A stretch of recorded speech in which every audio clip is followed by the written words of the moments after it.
Siapa yang tidak kenal dengan suku Melayu, suku tertua kedua di dunia, suku yang memiliki begitu banyak warisan budaya yang diturunkan secara turun-temurun, seperti pakaian, tari, rumah, adat istiadat, dan masih banyak lagi.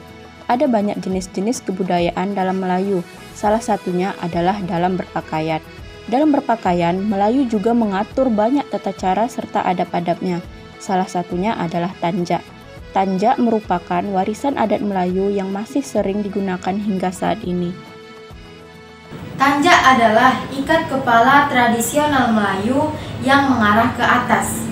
Tanjak diyakini oleh masyarakat Melayu sebagai simbol kekuatan, pendidikan, semangat, dan masih banyak lagi. Memperbaiki berarti memelihara moral para pekerja.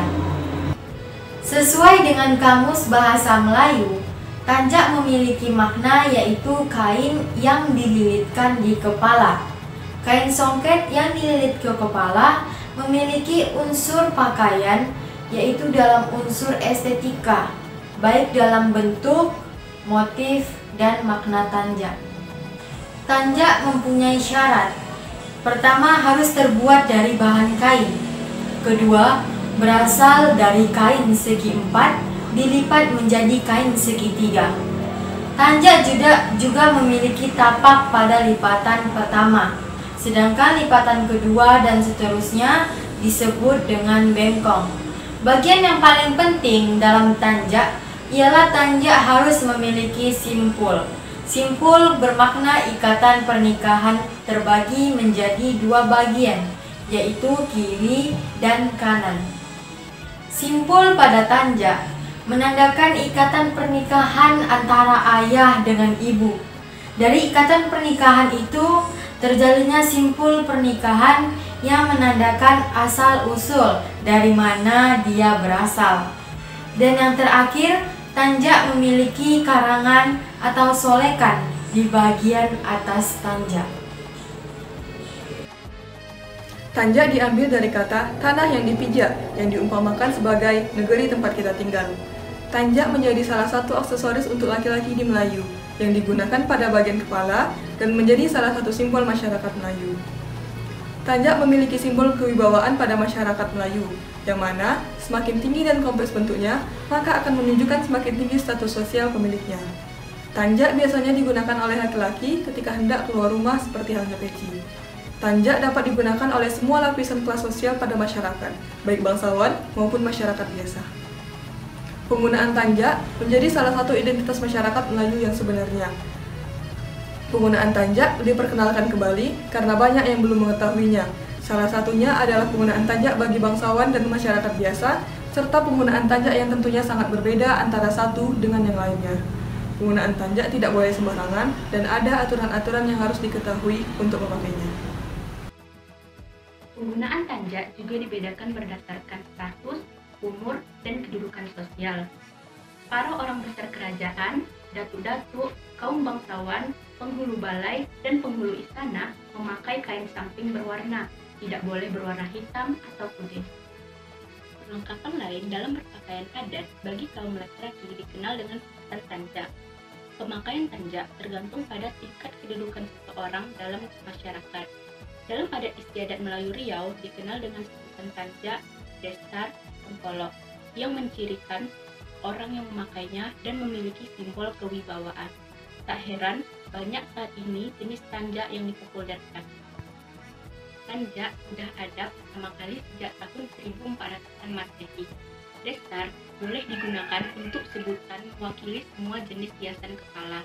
Tengkolok, getam, dan semutar boleh disebut sebagai destar, sedangkan tanjak boleh disebut sebagai tengkolok atau destar. Jenis-jenis tanjak. Yang pertama adalah tanjak ayam patah kepak. Tanjak ini pada awalnya dipakai oleh Sultan Perak pada tahun 1984. Tanjak beliau memiliki bentuk kepak ayam yang telah patah. Tanjak yang dipakai berwarna putih bersulamkan benang perak. Penggunaan warna ini dikhususkan untuk Raja Perak, dan tanjak yang berwarna kuning adalah untuk Raja Muda Perak. Sedangkan untuk masyarakat biasa, selain kedua warna tersebut. Setiap warna tanjak yang dipakai menggambarkan betapa beratnya tanggung jawab pemimpin yang dipikul dari segi hal adat istiadat, agama, dan lain-lain sehingga patah kepak. Dan hal tersebut kelak akan dimintai pertanggungjawabannya. Keunikan tanjak ayam patah kepak terletak pada solekan bagian daun destar yang berbentuk kepak ayam patah. Simpulan yang digunakan pula adalah garam sebuku, dan pucuk yang digunakan adalah pucuk rebung. Tanjak mahkota alam. Mengikuti sumber dari Puan Wan Zahara atau guru tua yang mengajar tanjak mahkota alam. Tanjak mahkota alam ialah gelaran untuk seorang pemimpin yang warak hingga mampu mentadbir dua alam atau kerajaan, yaitu kerajaan manusia dan jin. Ada juga sumber lisan luar mengatakan mahkota alam itu antara mereka yang sudah menjadi wali Allah Subhanahu wa Ta'ala. Wallahu a'lam. Dalam istilah Melayu, tanjak mahkota alam yang diberikan melambangkan pemimpin di tanah Melayu sebagai simbol penguasa bandar atau wilayah. Tanjak mahkota alam merupakan tanjak yang hanya boleh dipakai oleh pemimpin negeri. Tanjak yang dapat mengungkapkan sifat atau situasi si pemakai. Contohnya, tanjak mahkota alam menggambarkan kesan yang megah. Tanjak tebing runtuh adalah hiasan kepala tradisional Melayu. Ikatan jenis ini adalah pakaian pada masa lampau di Johor yang dikenali sebagai lipatan susun sirih dan daun tajuknya melambai ke sebelah kanan.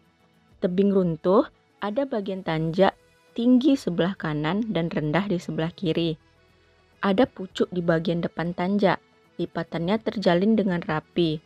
Ada lenggek atau susunan sebanyak 5 susunan ke atas. Istimewanya bertabur benang emas. Tanjak tebing runtuh memiliki lipatan lingkar ganjil dan lipatan miring yang berjumlah sama. Pada zaman dahulu, tanjak jenis ini dipakai oleh para laksmana yang memiliki derajat di kalangan bangsawan kerajaan, serta memiliki pasukan yang siap menggantungkan nyawa sebagai taruhan dalam melindungi daulat raja.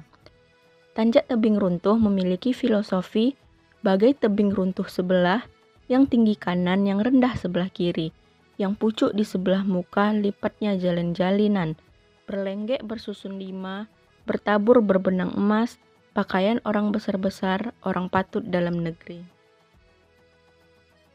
Adab-adab memakai tanjak. 1. Jika ingin memakai tanjak, haruslah berpakaian dengan menutup aurat. Yang kedua, memakai tanjak sesuai dengan kedudukan. Yang ketiga, tanjak hanya digunakan bagi laki-laki dan tidak diperuntukkan bagi perempuan. Orang yang dipasangkan tanjak di kepalanya menandakan orang tersebut adalah orang yang terpandang dan terhormat. Selanjutnya adalah syarat terbentuknya sebuah tanjak. Yang pertama, adanya lipatan pertama, yaitu tapak dan lipatan kedua, dan seterusnya yang dinamakan bengkong. Yang kedua, adanya simpulan yang menghubungkan kedua ujung lipatan. Dan yang terakhir adalah adanya lipatan pada bagian atas tanjak atau disebut juga solekan atau karangan.